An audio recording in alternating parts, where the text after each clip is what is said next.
fait la part belle avec des effets d'annonce, notamment la mise sur pied d'un comité de démobilisation, de désarmement et de réinsertion des ex-combattants, à la fois de Boko Haram, mais également des mouvements séparatistes.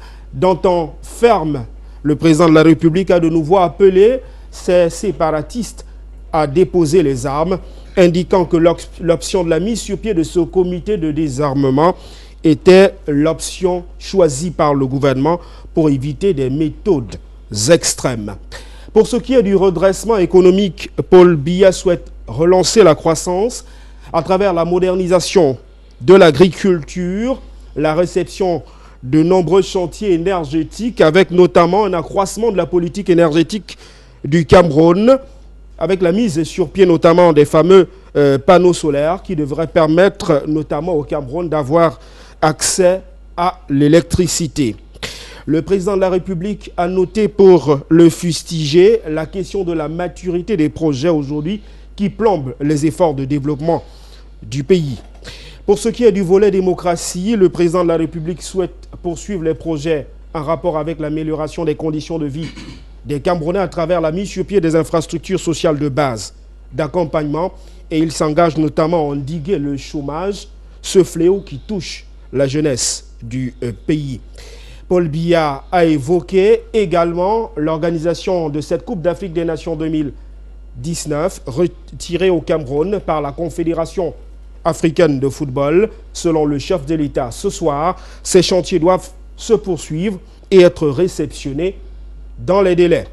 Enfin, apôtre de la paix, le président de la République souhaite notamment que les Camerounais l'accompagnent dans l'œuvre de consolidation de l'unité nationale et du vivre ensemble. Voilà les grands axes de ce discours du président de la République, Paul Biya, qui fera l'objet de décryptage ce soir dans le cadre de cette émission sur les antennes de la télévision du monde. Je vous avais annoncé dès l'entame de ce programme un plateau explosif. Eh bien, le pari est tenu ce soir. Nos invités sont confortablement installés. Je vais commencer par le docteur Georges Gilbert Baola. Il est le président du Parti républicain et ce n'est pas peu de le dire. Il est également le fils aîné du président de la République, Paul Biya. Georges Gilbert Baola, merci d'avoir accepté notre invitation ce 31 décembre 2018. C'est moi qui dis merci à toute la Dream Team de RTM qui fait son chemin. J'espère que je serai à la hauteur de ce débat et je ne manquerai pas de donner des idées constructives et de prospérité. Juste à proximité de vous, docteur Georges Gilbert Baola, on a également un autre érudit de sciences. Il s'agit du docteur Jean-Marie Biada, qui est économiste de haut vol. Il est expert agréé au NUDI. Docteur, bonsoir. Merci de nous avoir rejoints pour ce décryptage du discours du président de la République. Bon, Yves, rebonsoir et rebonsoir à tous vos nombreux téléspectateurs qui vont avoir l'occasion de nous écouter pour la 13e année consécutive, parce que ça fait 13 ans d'affilée que nous avons l'occasion de donner des clés de lecture et de compréhension de tout ce qui est économie dans le contenu du discours du chef de l'État, qui n'est pas qu'économie, mais en même temps, comme tout se tient, nous sommes très honorés d'être invités à ce banquet vespéral au cours duquel nous aurons à donner le meilleur de nous-mêmes.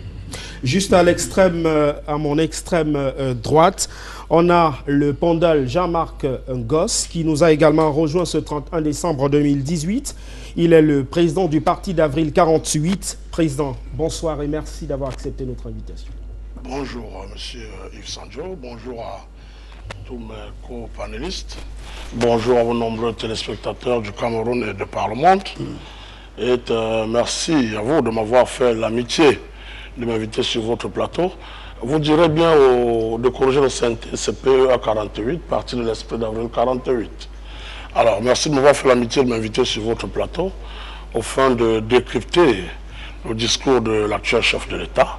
Et je pense que tout à l'heure, je vous donnerai qu'est-ce que j'ai retenu comme dit, parce que je pense que, voilà, à un moment donné de la vie d'une nation, il est important de temps en temps que nous fassions des sorties comme celle-ci, parce qu'il faut préciser dès l'entame que je suis très avare pour ce type de procédé.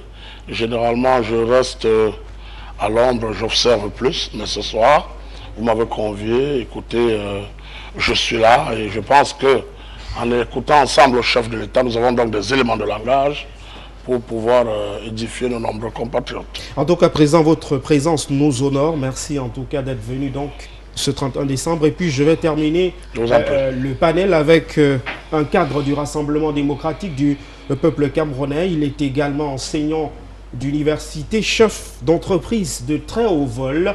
Il nous fait l'amitié d'être avec nous ce 31 décembre. Édouard Fauchivé, bonsoir et merci d'être venu. Merci de nous avoir associés à ce plateau. Je voudrais dire déjà mes meilleurs voeux à tous les companélistes et à tous les Camerounais qui viennent de vivre un discours d'un chef de l'État et que nous devons ensemble commenter pour préparer l'entrée de 2019. On va donc débuter par la question sécuritaire qui a meublé une bonne partie de ce discours du président de la République, Paul Biya. On va commencer avec vous, Édouard Fauchivé, qui est du Rassemblement démocratique du peuple camerounais. C'est en septennat que le président souhaite décisif, mais la question sécuritaire est préoccupante. Le président a annoncé les mesures qui ont été mises sur pied et n'exclut pas la possibilité justement d'aller jusqu'au bout dans cette bataille-là, si justement ces séparatistes-là ne comprenaient pas la nécessité de déposer les armes et d'entrer dans l'option du dialogue. Je crois que le président ne fait que réitérer ce qu'il a dit. Vous savez, le Cameroun n'est pas le seul pays où il y a ce genre de glissement dans le cadre des données politiques, mais le Cameroun reste un pays particulier parce que le président de la République veut retrouver l'unité, n'est-ce pas? Et c'est pour ça que depuis que ce problème de glissement a commencé, nous avons vu dans le cadre de refonte des données des institutions certaines approches. Et je crois que la problématique de la sécurité aujourd'hui, les uns et les autres doivent comprendre qu'à un niveau, n'est-ce pas, c'est l'État, l'État est le moteur, le guide, et que nos frères doivent comprendre qu'on ne peut pas aller au-delà. Sinon, ce glissement, cette séparation devait être acté. Et comme le président parle de l'unité nationale, je pense qu'il revient à chacun aujourd'hui, à chaque Camerounais, partout où nous sommes, de faire en sorte que ce problème ne devienne pas un problème de division et que ceux qui ont pris les armes contre l'État, contre la nation, puissent revenir à de bons sentiments. Et je crois que tout a été fait. Tout à l'heure, nous allons entrer dans ce cadre. Le dernier en date, c'est ce comité de réinsertion. Et quand on parle de réinsertion, ça veut dire que le gouvernement prend acte de ce que les autres ont posé comme problématique. Docteur Jean-Gilbert Laola, le président de la République, Paul Biya, indique que les mesures qui ont été prises, c'était pour éviter que l'on en arrive aux mesures extrêmes. Mais sur le terrain, la radicalisation a pris le pas. On a également l'axe du mal qui semble se déplacer vers les régions francophones, notamment l'ouest du Cameroun, qui a été frappé de plein fouet par une attaque attribuée entre guillemets à ces mouvements séparatistes du côté de Bangourel. Vous avez certainement suivi cette actualité. Est-ce qu'il faut être inquiet après un tel discours ou rassuré? Je crois que l'interpellation du chef de l'État ici, c'est de... En tant que politique, il a une vision. Mais les acteurs, c'est nous tous qui englobons, disons, je voulais dire l'actualité. Parce qu'en fait, le chef de l'État ne peut pas faire seul. Son interpellation vue de, par exemple, je voulais dire des querelles. Moi, j'appelle ça des querelles de positionnement ethnique qui n'ont rien à voir avec la démocratie et le cahier de charge du renouveau. Je pense qu'il faut une réflexion à la base. Et cette réflexion, c'est quoi? C'est l'interpellation qu'il fait. Parce que quand il dit dans son discours, je suis et je demande à ceux qui ont pris les armes contre les institutions étatiques de revenir à de meilleurs sentiments et créer une voie de réinsertion. Ça veut dire que le chef de l'État sait qu'il y a des complicités autour de lui. Parce que vous savez, vous ne pouvez pas trouver des solutions si vous ne connaissez pas le mal. Et si vous connaissez le mal, le comprimé, c'est qu'il faut le faire avaler parce qu'il va guérir le malade. Le malade, c'est qui? C'est la population. Que les gens ne se trompent pas. L'État est fort. L'État est courtois, accompagne les citoyens, mais est sévère. C'est pour cela que le bris des institutions qui est installé par un certain comportement, que je veux dire, de positionnement, ça n'a rien à voir avec la démocratie, encore, je le dis, devrait interpeller toute la citoyenneté. Et si, à un moment, le chef de l'État s'en rend compte que, au mépris de ce que certaines personnes veulent vivre à la marge des lois et ce qu'on appelle cette entité, le Cameroun, il va se faire entendre. Parce que je crois qu'il ne faut pas confondre comme si c'était un discours de prière où on dit aux gens, venez déposer les armes parce que vous êtes trop forts. Non, non, on n'est pas fort. L'État, c'est une institution, on ne s'attaque pas à l'État. L'État est le guide. Nous sommes soumis à astreinte, même lui le chef de l'État. Donc il faut qu'on fasse un peu attention. Donc c'est pour ça que je crois que son discours devrait être entendu comme un parent qui interpelle les us et ses enfants et d'autres citoyens, mais leur dit, nous avons les mêmes responsabilités. Nous devions véhiculer ce pays vers un destin meilleur, la prospérité et la paix. Parce que s'il n'y a pas de paix, il n'y a pas de prospérité. C'est pour ça que justement, son discours, qui entre dans le cadre de la sécurité, devra rejoindre nos habitudes quotidiennes. Parce que le cas de Boungourien que vous dites, nous, Boungourien, par exemple, c'est un problème mitoyen frontalier. Parce que celui qui vit de l'autre côté, sûrement, a ce qu'on appelle une parenté de ce côté. Donc, n'importe comment, les gens savent pourquoi ils posaient des actes à un moment. Moi, je n'ai jamais vu un pays là où le chef est en train de prêter serment. Et il y a des morts.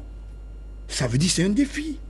Je n'ai jamais vu un pays là où il y a des prisonniers de luxe qui défient l'État. Et c'est de tout ça qu'il parle.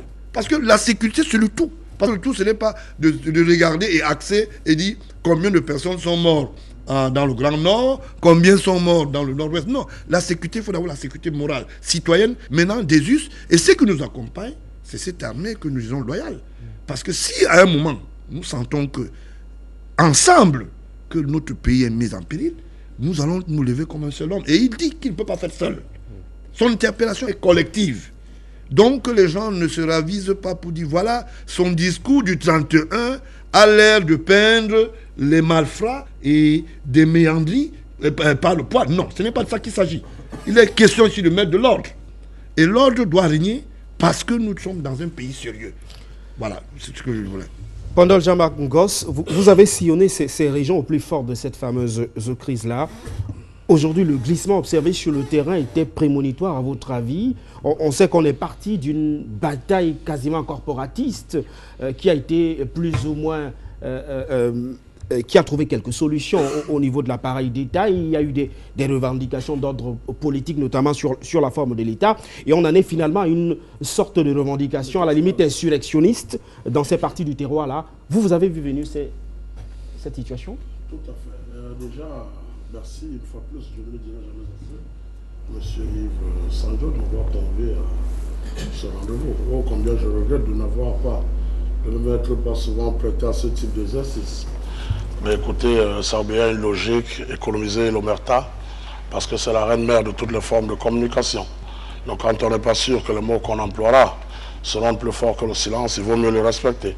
Alors quand je l'ai dit, je vais vous dire d'entrée de jeu que ce que j'ai retenu du discours du chef de l'État, avant de répondre à la question sécuritaire que vous évoquez tantôt, c'est que ce discours m'a paru assez ambigu. Ambigu en ce sens qu'il a été, d'entrée de jeu, il m'a semblé passéiste. J'ai vu un homme qui dressait le bilan de 36 ans de règne. J'ai vu un homme qui nous expliquait comment nous sommes partis des années 82 aux années 2018.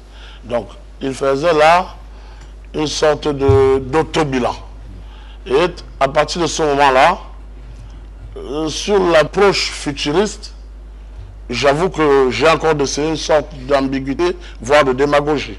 Je ne veux pas être très dur dans les termes, mais il me souvient que le terme émergence, parce que le chef de l'État l'a évoqué, peut-être nous en reviendrons un peu plus loin, l'émergence, selon Jacques Van Ham, c'est un terme conçu en 1981, est justement, selon moi, émerger consiste à s'immerger.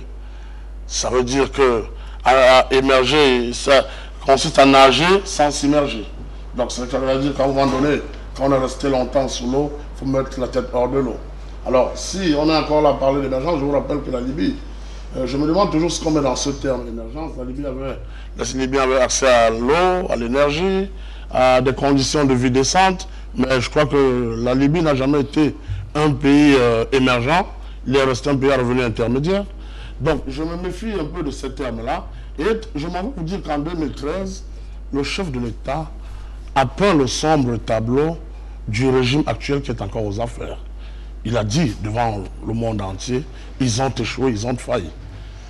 Je constate que 5 ans plus tard, les mêmes sont toujours aux affaires, aucun n'a bougé, à peut-être à quelques exceptions près.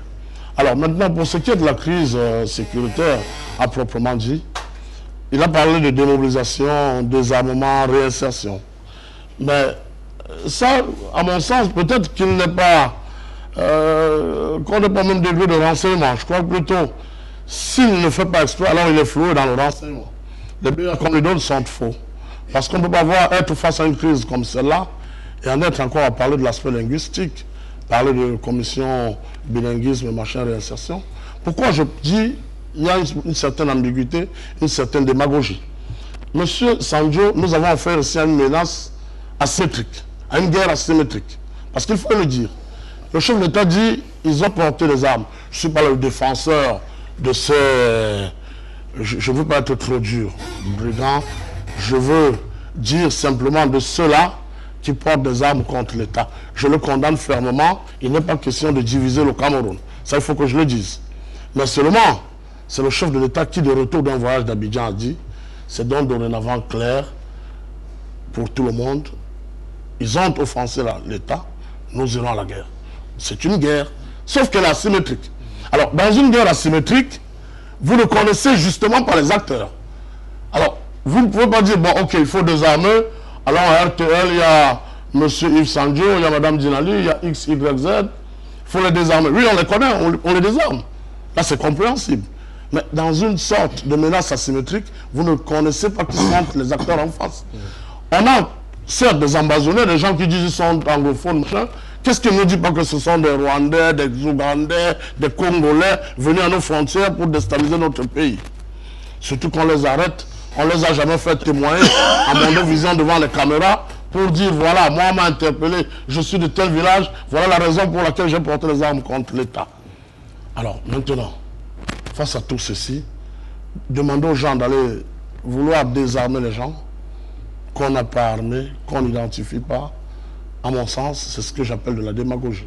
Je ne veux pas faire de la critique acerbe, mais je veux décrypter les faits. Pour avoir appris la sociologie à l'école, la sociologie se fonde sur l'approche factuelle. Voilà les faits, ils sont têtus. Alors, quand je l'ai dit, pour ne pas peindre ensemble le tableau, parce qu'en politique, vous vous en douterez bien, tous les coups sont permis, sauf de se laisser surprendre.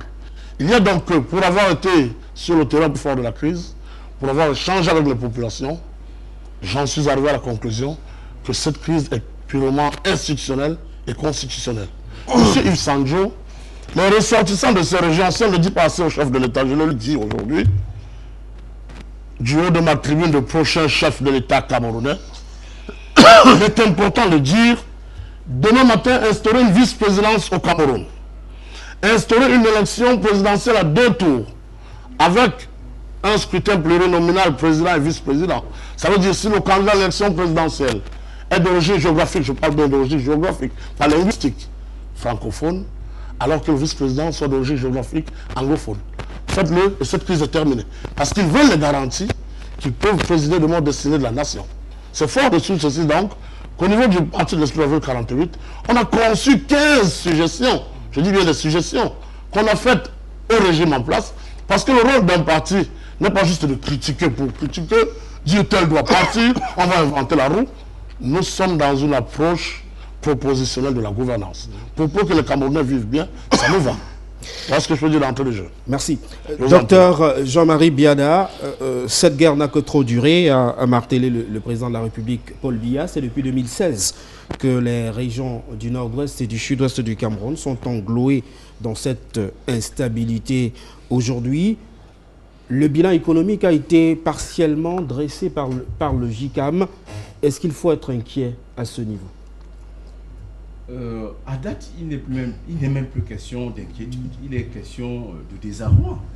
Monsieur Yves Sandjo, vous devez savoir que le Cameroun, dans les années 70, les années 80, par là, exportait à peu près 30 000 tonnes de bananes. Lorsque la société fruitière de Marseille est venue s'installer ici, avec l'appui de la CDC, les deux ont commencé à faire la course en tête au niveau des quantités produites sur le marché, 150 000, 170 000. Mais la CDC, sa production a été divisée par 3. Donc vous êtes passé de 150, 175 000 tonnes exportées par an à 50 000, et on va encore aller en dessous. Vous suivez très bien l'actualité. Il vous souvient que dans un passé relativement bref, pas lointain, il a été porté à l'attention du public que les employés de la CDC étaient rentrés en grève pour salaire non payé. Donc, la CDC, vous le savez très bien, c'est le deuxième employeur après l'État qui se trouve dans cette zone-là. La CDC, c'est pratiquement le sud-ouest, le nord-ouest et une partie de l'ouest. Quand on vous parle de... par exemple, CTE, une bonne partie de CTE est privée. À l'ouest, la City a également une partie de ses installations là-bas. Une structure comme la PAMOL, qui est chargée, qui est une agro-industrie dans le secteur de la production de l'huile de palme, est pratiquement en état de banqueroute. De ce côté-là, ça ne marche pas non plus. Donc, de mon point de vue, les conséquences économiques frisent le désarroi. D'un. De deux, le chef de l'État a même donné la définition de la sécurité. La sécurité, selon lui ici, c'est la condition sine qua non de la paix sociale et du progrès économique. Monsieur Sandjo, il vous souvient qu'un mercredi 11 septembre 2001, des gens se sont emparés du volant. Bon, peut-être que c'était des apprentis pilotes. Et ils sont allés heurter 2 tours au niveau des États-Unis. Et en moins de 45, en moins de 3 heures, bref, en moins d'une journée, ces tours se sont écroulés. Les Américains ont fait un effort de rebâtir ce tour-là. Une seule tour. Ça leur a pris 7 ans. C'est une façon de vous dire que par la violence, les efforts que vous avez consentis en 2, 3, 4, 5, 10 ans peuvent être anéantis en un laps de temps. Le pont sur le Vouri, souvenez-vous, le chef de l'État a procédé à la pose de la première pierre en 2012. Et la 2013, et la réception n'a eu lieu que tout récemment, et ce n'est même pas encore entièrement terminé. Vous voyez, ça nous a pris à peu près 5 ans.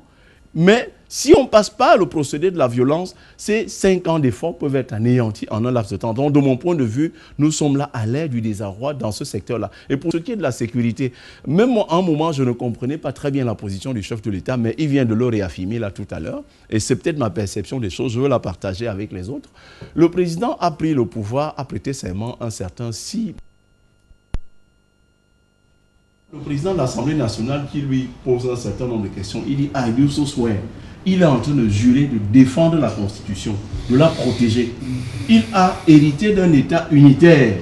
Et nous sommes rendus 36 ans plus tard des secousses, des velléités d'instabilisation, de déstabilisation, de déstructuration, de dilatation de l'architecture de l'État sont en cours. Et lui, donc, en tant que celui qui a encore prêté serment tout récemment, le 6 novembre 2018, donc 36 ans plus tard, s'il voudrait même partir du pays, son intention intime, ce serait de léser le pays tel qu'il l'a reçu, c'est-à-dire un pays uni avec ses 475 442 km². Donc voilà peut-être l'engagement qu'il prend en disant aux gens d'en face, je vous ai donné une porte de sortie. Je n'ai pas encore donné les ordres à mes forces de sécurité qui ont plus de moyens que tout le monde. J'ai entendu même un ministre le dire que non, une rébellion larvée telle que cela ne peut pas vaincre un État. Un État peut aller chercher des moyens, même à l'étranger, pour pouvoir combattre une rébellion qui est née en son sein, sans oublier également certains accords de partenariat avec la maison mère, signés dans les années 60. Nous avons eu la chance de dire ça sur la toile, qui laissait dire que même cette maison mère peut venir en renfort pour tenter d'anéantir cette rébellion-là. Mais sans rentrer au fond dans tout ce débat-là, personnellement, pour ce qui est de la sécurité, je l'ai dit ici et redit, si on peut même aller en enfer, trouver quelqu'un qui peut venir avec une solution à même de nous permettre de faire en sorte que le sang ne coule plus. Le sang ne coule plus autant dans la région du nord-ouest, dans la région du sud-ouest. Et nous venons de voir les débordements. Et ce n'est pas la première fois, parce qu'en fait, quand on parle de Bangoura, nous sommes certes à l'ouest du Cameroun, mais Bangoura, c'est dans le département du Noun. Quand vous venez, par exemple, Tchanki, dans le département de la Ménois, les assauts de ce côté-là, les débordements de ce côté-là, c'est pratiquement depuis le début de cette crise en 2016. Donc, la crise ne se limite plus uniquement dans le nord-ouest et le sud-ouest. Notre souhait, vraiment, c'est que le sang cesse de couler et que, in fine, on puisse maintenant trouver des moyens d'accorder les uns et les autres pour que notre pays reste uni, parce que le Cameroun, c'est 50, l'Afrique, je veux dire, c'est 54 États. Que nous venions maintenant à diviser un État comme celui-là. Le Cameroun n'a qu'une seule raffinerie, M. Yves Sandio. Et cette raffinerie se trouve dans cette partie de l'État, que l'État accepte que le pays se divise en deux. C'est une lutte mortelle à laquelle l'État va forcément se livrer, parce que le Cameroun ne veut pas accepter que cette raffinerie qui se trouve de ce côté-là parte comme ça. Vous faites allusion à la SONAR. Société nationale de raffinage.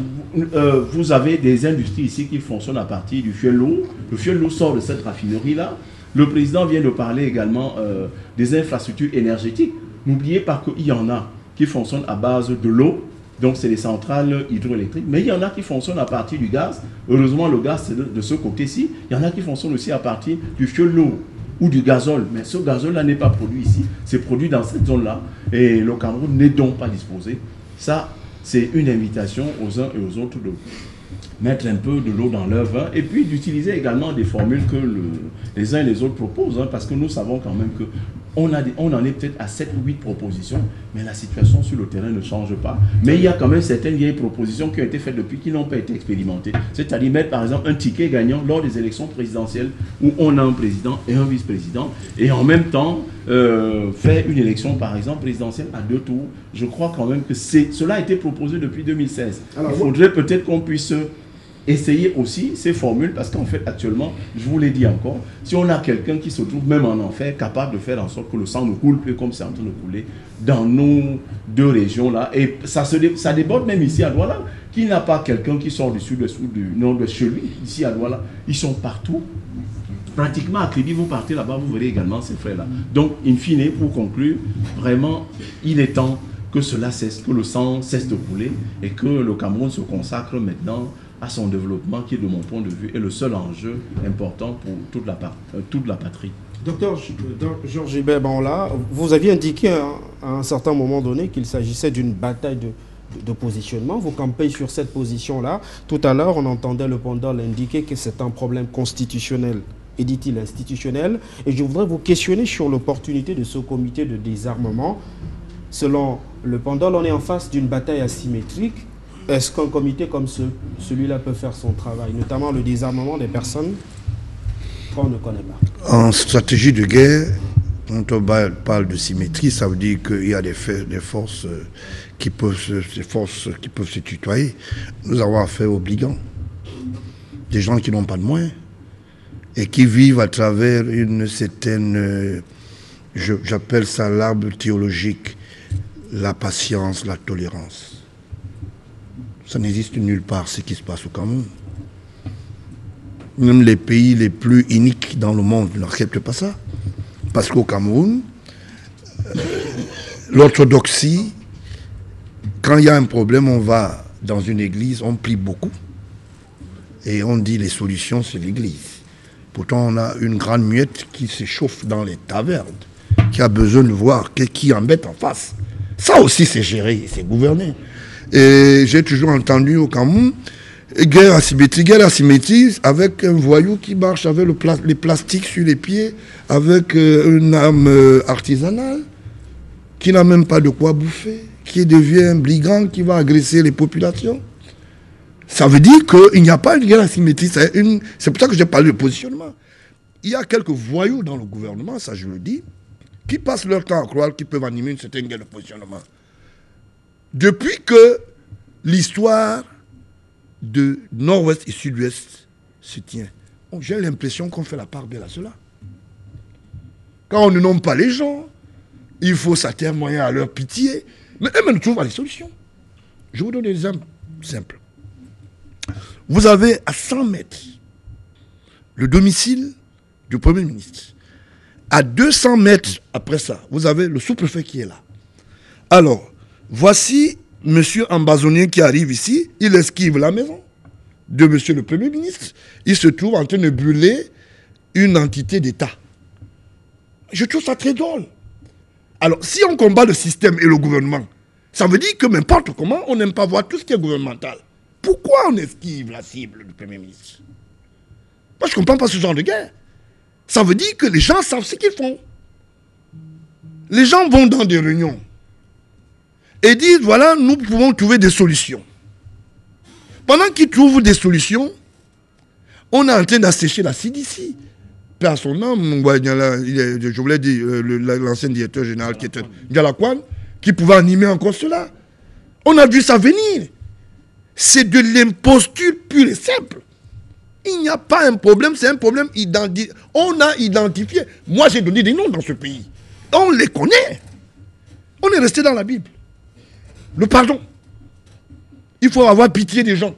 Le Cameroun est un pays particulier dans le monde où Dieu est venu s'installer. Et Dieu a dit, tout ce qui se passe ici, venez, dites-moi mes enfants, je veux trouver des solutions. Mais même Dieu, quand même, a besoin de la volonté de ses enfants. Mais c'est quel pays ça? Comment vous pouvez expliquer que les gens se baladent avec des tracts quelque temps avant au nord du Cameroun? On les connaît, ils vont dans les missions officielles. C'est l'argent du contribuable. Et dès qu'ils partent de là, on enlève quelques blancs. Et on nous dit, voilà, il y a un problème. J'ai suivi tout à l'heure, l'économiste dit des choses. Nous avons 5700 milliards qui sont dans les trous, ici, à la douane. Fongord ne peut pas les recouvrir parce qu'il connaît les auteurs. Il a travaillé à la direction de l'informatique pendant plus de 10 ans. Aujourd'hui, on le met à la direction générale parce qu'on veut le faire taire. Et il mange. Arrêtez un peu ça. Nous avons 5000 milliards, on va prendre 325 milliards au FMI. C'est pourquoi faire. Voilà, je viens souvent parfois pour éluder les gens. Je vais vous donner simplement un petit document comme ça. Nous sommes en 2000, 2009, 2010, 2011, 2012. Rien que MTN nous doit 454 687 500 francs.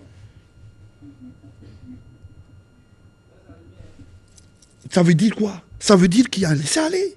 C'est des complots. On ne peut pas continuer comme ça. Où l'État règne et est structuré, et on nous dit que c'est une logique.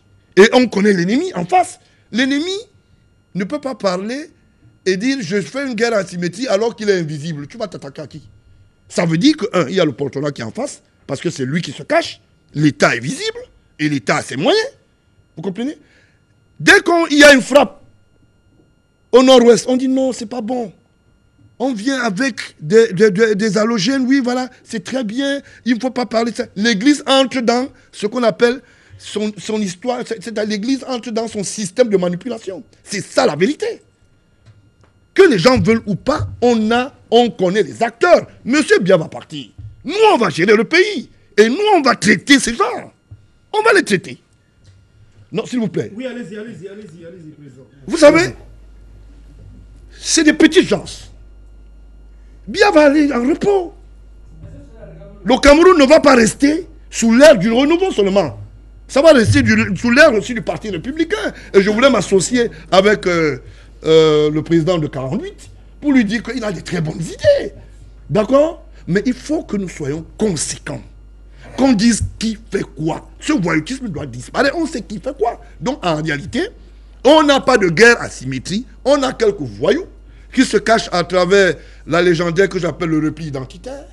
et qui se disent nous ne pouvons pas aller directement parler devant le colonisateur français.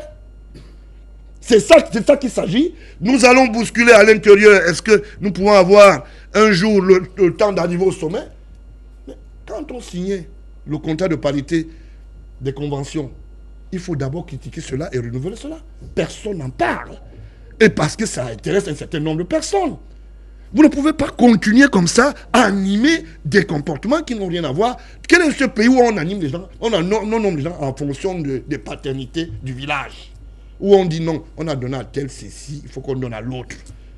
Nous sommes 258 ethnies. Imaginez quel est le travail que le chef d'État, des parts de gâteau qu'il doit faire. Ça veut dire que simplement que nous sommes dans un pays où on a pris en otage l'action publique, on a pris en otage l'État, on a pris en otage l'institution étatique, on a pris en otage celui qui l'incarne. Parce que vous voyez ce qui se passe dans les réseaux, on vous dit que c'est tel gouvernement qui va sortir. Vous pensez que ce sont des blagues? Ce sont ces ministres, ces DG qui manipulent. Il faut que telle sorte, que ceci ne soit pas ceci. Est-ce que ce sont les meilleurs élus? Donc ça veut dire que tous les Camerounais doivent penser que il y aura changement de gouvernement, il n'y aura pas réaménagement. Ça serait une erreur fatale que le chef de l'État reprenne les mêmes gens et qu'on les remette là parce que le peuple est fatigué, le peuple a faim. Très bien. Vous comprenez? Très bien. Voilà. Donc, je chute de vrai. Parce que là, j'atterris maintenant. J'atterris maintenant pour vous dire simplement que, pour vous donner un cas, nous avons 5 000 milliards. Moi, je vous mets en défi. Demain matin, ça veut dire que ici, nous sommes là, on fait une commission. Nous descendons faire ce qu'on appelle le recouvrement de la paternité douanière.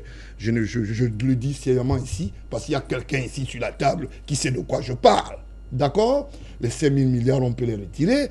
On peut injecter de temps en temps 1 000 milliards et on verra comment ça va parler. On connaît les qui font ça. On connaît les qui font.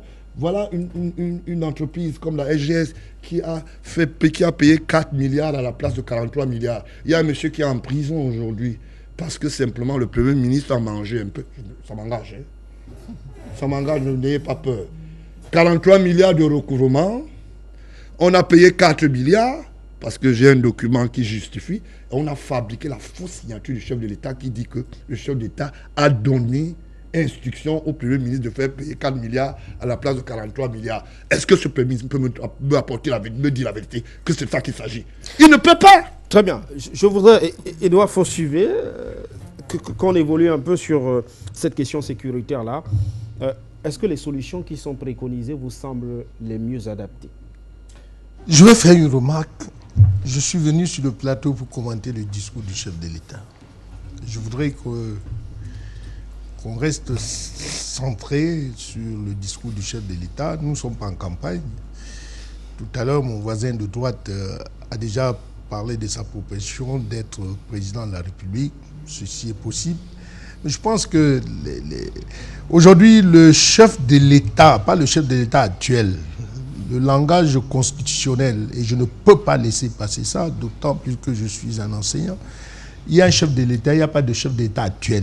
Il y a un chef de l'État, c'est le président Biya, dont les institutions l'ont amené à prêter serment. Quand je dis ça donc, je dis donc qu'en attendant que les prochaines consultations dans le cadre électoral arrivent, nous devons commenter le discours de celui qui est le numéro 1.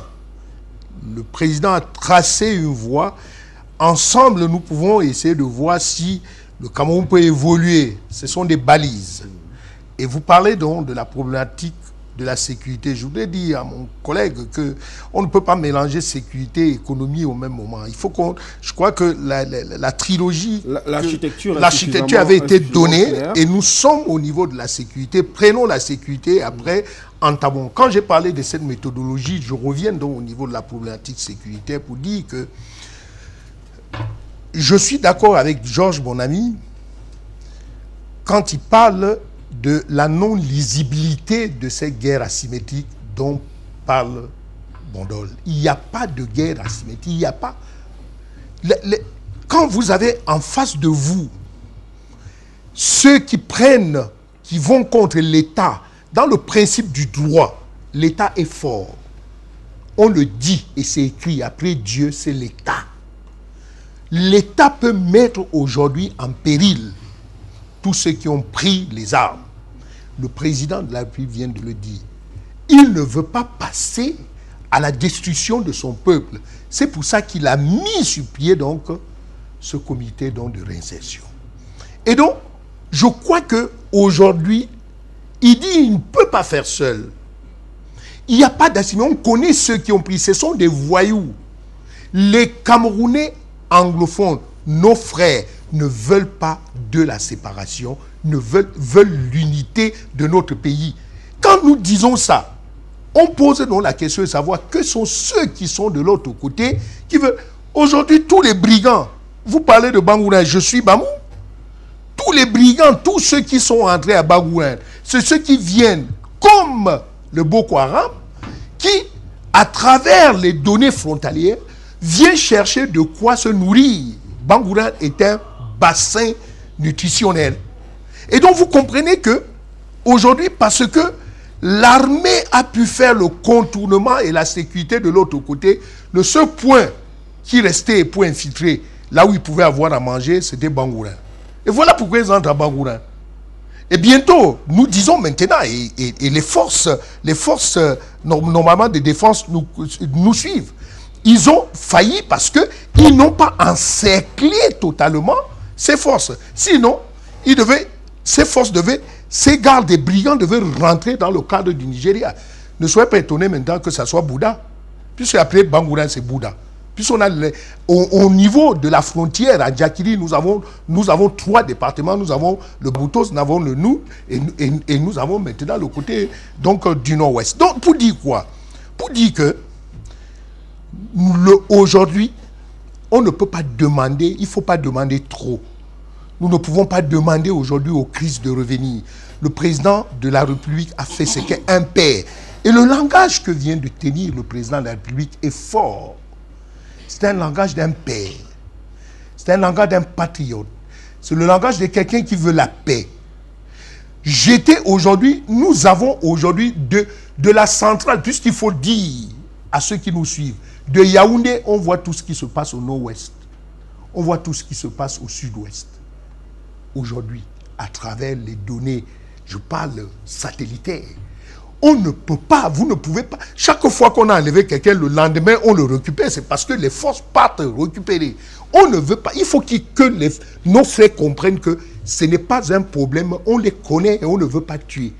Le problème aujourd'hui, quand on parle aujourd'hui de langage, le président dit qu'il ne peut pas faire seul. Oui, il ne peut pas faire seul. Mais il ne va pas faire avec des bandoles. Il ne va pas faire avec des autres qui veulent plutôt le pouvoir. Que chacun pose sur la table ce qu'il faut pour que la paix revienne. C'est de ça qu'il s'agit. Et quand je dis ça, je dis, Georges a dit quelque chose.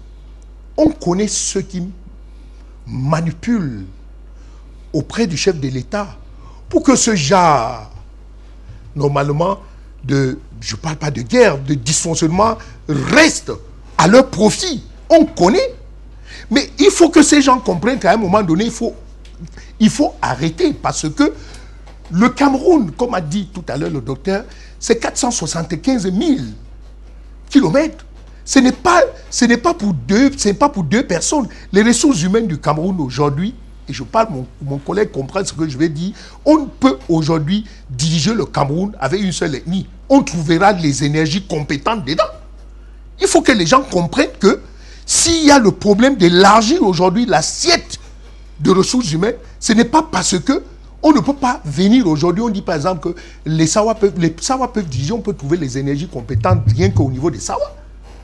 Donc ce problème que les anglophones ont posé, c'est le même problème qu'on pose à l'ouest, c'est le même problème au sud, c'est le même problème qu'on pose à l'est, c'est le même problème qu'on pose au nord. Le Cameroun est un bassin des intellectuels.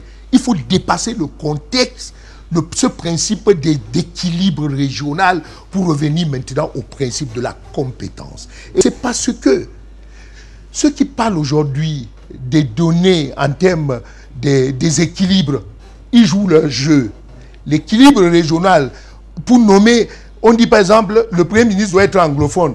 Les anglophones restent chez eux et ils attendent qu'on nomme un anglophone. Mais M. Sanjo, on vous prend, vous nomme Premier ministre, vous pouvez diriger. Il faut que ça s'arrête.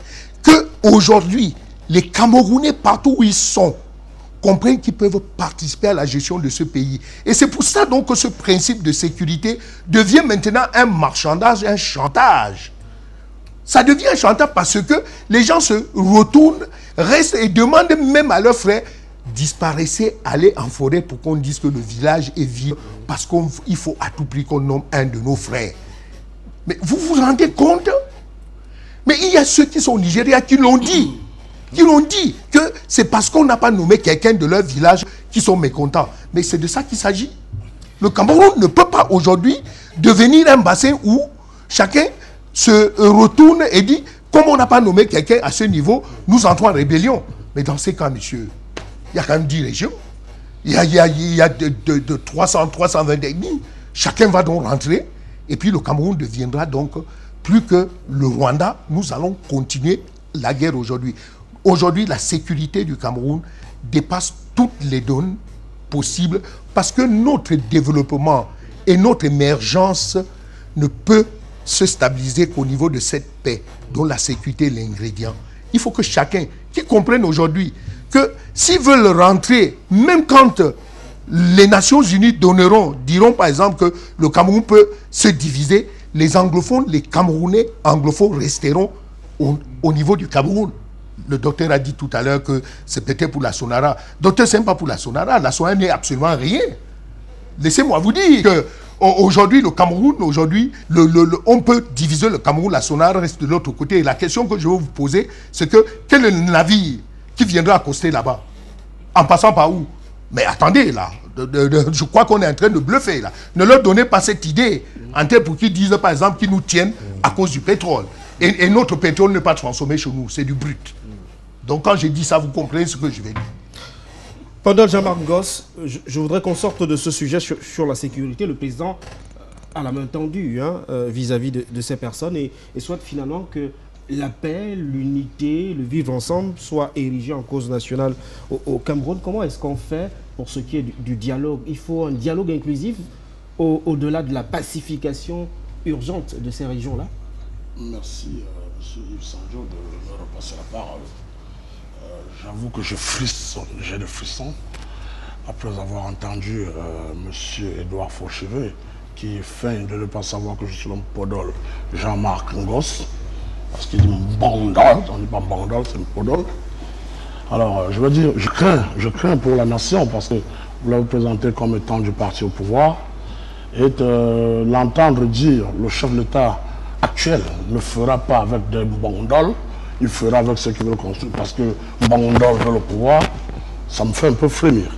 Je comprends donc pourquoi on en est arrivé là, la politique des exclusions. Il n'y a pas de Camerounais de première zone ou de seconde zone. Et pour sa gouverne, je veux lui dire que le Cameroun, il a dit, est un bassin d'intellectuels. Non, oh que non. Le Cameroun est un bassin d'instruits. Faut pas. Vous avez parlé, je ne vous ai pas interrompu. Sauf de mes côtés. Alors, je disais donc, l'instruction est l'apprentissage de l'école conventionnelle. Quand Charlemagne invente l'école, il devient un intellectuel. Quand le sultan Djoya invente le moulin à maïs, il devient un intellectuel. C'est pour ça que je suis son petit-fils. Est-ce que pendant on peut avancer? Il faut avancer dans le débat. Dans le débat, on a faut pas laisser trois les grandes discours. je commence à me plaire à ce genre d'exercice, mais je comprends. Tout à fait. C'est extrêmement intéressant. Je n'ai pas de la parole. Je lui disais, voilà, monsieur, le sultan a inventé une écriture. Il était un intellectuel, pas un instruit. Le Cameroun est bardé d'instruits, la chasse au diplôme, le culte à la diplomanie. C'est pas de ça dont on a besoin. Une nation doit être inclusive. Vous parlez tantôt, je suis en train d'avancer. Oui. Il était important de dire, quand on parle d'actuel, c'est parce que justement, gérer, c'est prévoir s'anticiper. J'estime qu'un leader qui est arrivé aux affaires à 45 ans, 36 ans plus tard, est partant, qu'on le veut ou pas. Et écoutez, le président Bongo disait qu'il faut se méfier des flatteurs et des laudateurs. Il ne faut pas dire à un chef ce qu'il veut entendre. Il faut dire à un chef ce qui lui permet de gérer aisément. Et le chef de l'État actuel est entouré de flatteurs, de laudateurs qui passent le temps à critiquer tout ce qui n'est pas d'accord avec eux. Mais lui, dans une adresse à la nation, a dit, nous ne fermons pas la porte. Il a dit, nous ne fermons pas la porte à ceux qui ne partagent pas nos points de vue sur la conduite des affaires de l'État. Pour nous ce qui est de refusons la force. Je suis en train de vous répondre, monsieur. Oui, allez-y. J'ai peut-être une déformation pédagogique. Non, parce que nous devons. Nos compatriotes nous écoutent. Non, c'est une déformation. Parce que j'aime parler sur une base argumentée. Donc on ne peut pas dire les choses juste pour dire. Autrement dit, ça devient. C'est pas moi. Alors, il a dit, nous ne fermons pas la porte à ceux qui ne partagent pas nos points de vue sur la conduite des affaires de l'État. Mais nous récusons la force comme mode d'action politique. Tout est dit là-dedans. À partir de ce moment, on voit un chef qui est prompt à l'écoute. On l'a vu parler de la crise énergétique. Ça veut dire qu'il est sur l'actualité. Il a suivi la crise que Douala vient de traverser avec les délestages. On en viendra. Oui, je veux vous prouver comment... Vous m'avez posé une question. Je veux vous montrer comment celui qui s'adresse à nous ce soir, contrairement à ce qu'on peut penser, est au fait des problèmes de la nation. Pour preuve, il parle des produits qu'il faut importer, il faut produire plus camerounais. On voit la crise, l'affaire du riz, la secrétaire en reviendra tout à l'heure. De toutes les façons, une chose est claire, il a dit, nous allons continuer à dialoguer avec ceux qui sont en train de dialoguer. Je me suis interrogé, les qui sont en train de dialoguer, des messieurs Edouard Fauchivet, ou bien la commission bilinguisme, c'est eux qui sont en train de dialoguer. Il a dit, paradoxalement, nous demandons aux autres, aux combattants, de déposer les armes et de venir au dialogue. Mais vous dites, vous remerciez ceux qui sont en train de dialoguer, que moi je veux bien connaître. Peut-être des dialogues dans le noir, par exemple des exercices politiques de vaudou, je ne sais pas moi, mais je veux bien les connaître, les identifier. Et vous dites, nous appelons les autres à venir au dialogue, nous les invitons à dialoguer, mais finalement, c'est une chose de son contraire. Pour le bête que je suis perdu. Mais je dis bien, si on veut reconstruire le Cameroun, il a dit le chef de l'État lui-même, nous avons besoin que tous les fils et toutes les filles du Cameroun soient prises en compte. Parce que je suis par là, monsieur Yves Sandio. La question que je ne me suis jamais arrêté de poser, c'est est-ce que si la région, par exemple, du centre, ou du sud, ou du littoral, est en instabilité comme le centre, les deux régions anglophones aujourd'hui, est-ce qu'aurait-on organisé l'élection présidentielle, par exemple? Je pose la question à M. Edouard Fauchivet. Très bien. T'as la réponse. On va avancer dans le débat le débat ce soir et on va sortir donc du volet sécuritaire en espérant simplement que la main tendue du chef de l'État trouvera un écho favorable auprès de ces personnes une fois de plus interpellées dans son discours ce 31 décembre 2018. J'aimerais qu'on aborde le volet économique d'abord avec vous, docteur Georges Gilbert Baola. C'est une question extrêmement préoccupante. Le président a d'ailleurs rappelé le contexte dans lequel s'est exécuté le budget pour l'année 2018, contexte marqué notamment par la chute du cours des matières premières. Il a d'ailleurs fait référence aux années 80 où le Cameroun a traversé la période de redressement économique avec le même Fonds monétaire international. On parlait alors de la question justement du service de la dette et la chute également du prix du pétrole, mais également d'autres matières premières. On en est finalement à la même situation au regard de la conjoncture internationale aujourd'hui, mais le président veut tenir le bon cap en indiquant que le redressement économique et une croissance est possible au cours de cette année 2019. Y croyez-vous? Oui, je vais vous dire pourquoi. Je suis très nostalgique de savoir que tout est fait en train d'être brûlé et que les rues de la Grande France ont pris langue avec les flammes. Je peux me dire que c'est la même chose en Belgique.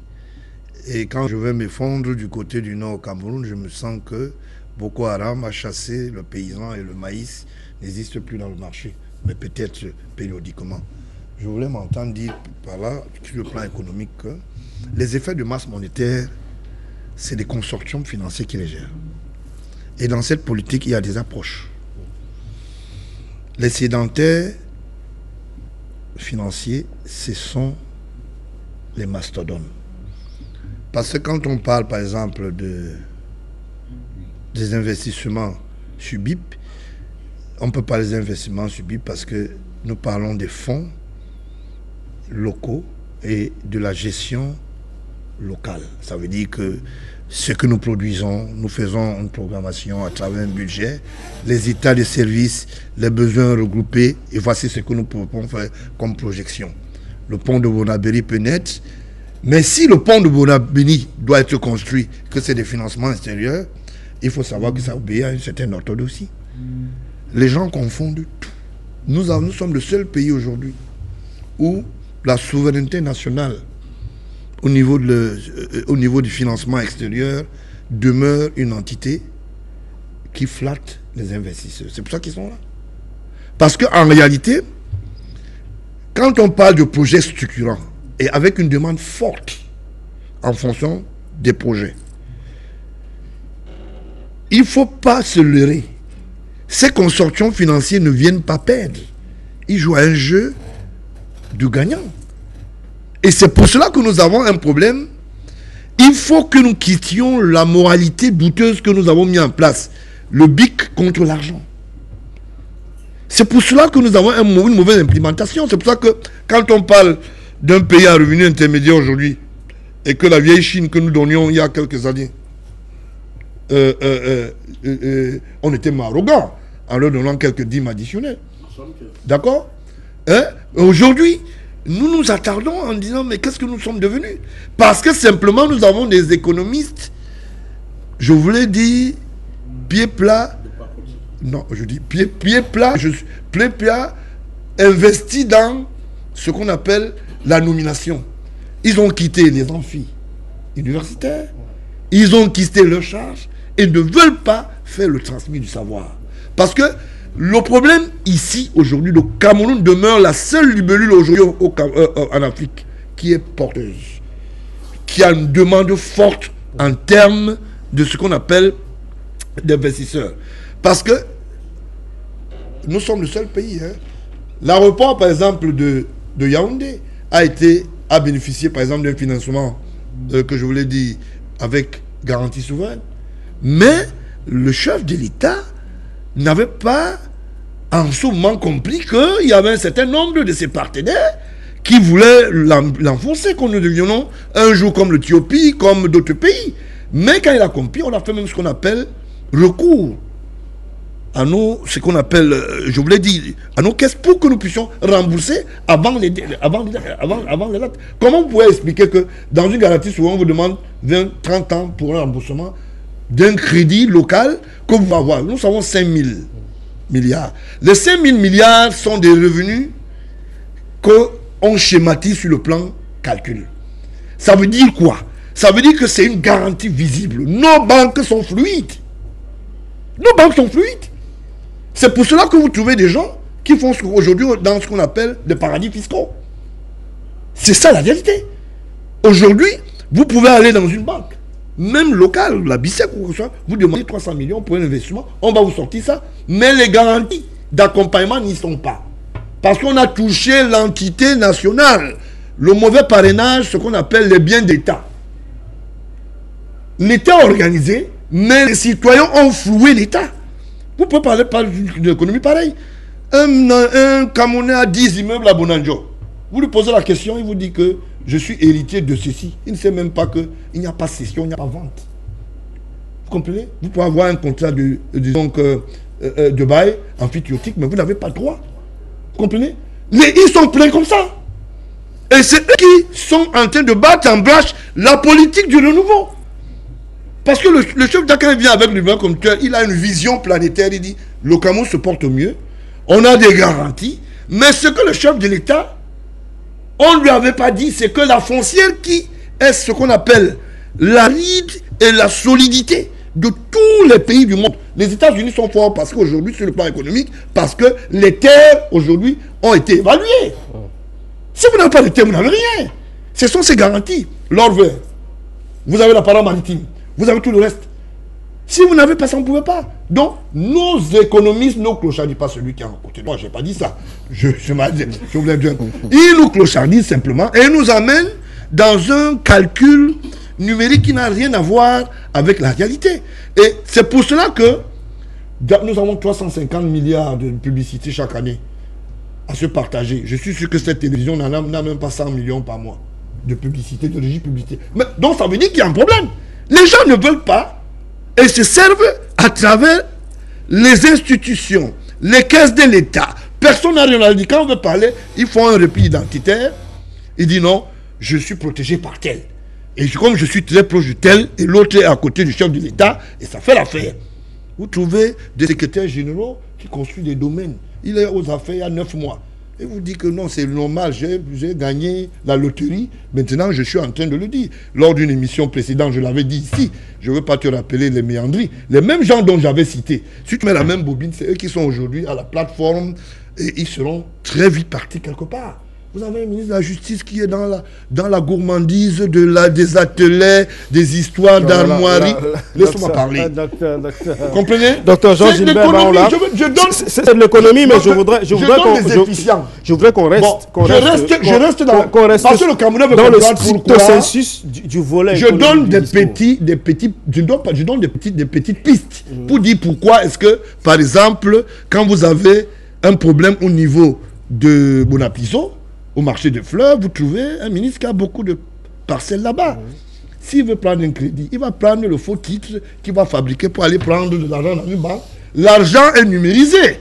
Et l'argent, comme le président de 48, comme j'aime l'appeler, non, je préfère 48 parce que je préfère d'accord, pour dire que une bonne économie se porte aussi au niveau de la sauvegarde et de la sécurisation des biens. Parce que vous ne pouvez pas avoir une économie si vous ne sécurisez pas les biens. Et c'est pour cela que je m'entête tout le temps à dire il faut que nous fassions un état bilan. Sur le renouveau, moi je souhaiterais que nous puissions dire voici les biens de l'État, voici les biens qui appartiennent aux citoyens. Comme ça, on va commencer à bien regarder qui fait quoi. Très bien. Docteur Jean-Marie Biada, on se rend compte que ce discours du président de la République, il n'y a eu aucun chiffre qui a été évoqué par le président de la République, mais il y a également une préoccupation, celle de la modernisation de l'agriculture. Le docteur Jean-Gilbert Baola en parlait d'ailleurs tout à l'heure. Le président veut moderniser l'agriculture. Il a réitéré ce soir en indiquant que c'était d'ailleurs un vœu qu'il avait formulé lors du comice agro-pastoral des Bolova. Mais il y a une autre préoccupation importante. Il s'agit notamment de la maturité des projets. Que se passe-t-il concrètement à ce niveau? Pourquoi nous sommes en retard? Bonne question. On a pratiquement les mêmes personnes au même poste qui appliquent les mêmes sous-humains. Qui appliquent les mêmes formules, et quand la formule même ne donne pas le résultat auquel on était en droit de s'attendre, on confirme la personne là. Vous vous souvenez quand même qu'il y a eu un grand problème au niveau des droits d'auteur, des artistes dans la rue pendant 2-3 ans, et le ministre qui était en fonction a été confirmé avec, dans ses attributions encore, l'art qui a été ajouté. Donc cela donnait peut-être à penser aux artistes qu'ils avaient totalement tort de se plaindre. Donc les ressources humaines, oui, c'est sûr. Et bon, le président Jacques-Georges Baola a pratiquement parlé des économistes. Oui, les économistes font leur travail. Mais l'implémentation. Monsieur Fauchive ici à côté sait très bien que à l'intérieur du parti, il y a le sacro-saint principe de la discipline de parti. Donc quand vous débarquez à l'intérieur du parti maintenant, c'est une nouvelle école. Si moi je vais à l'université aujourd'hui, je suis professeur titulaire.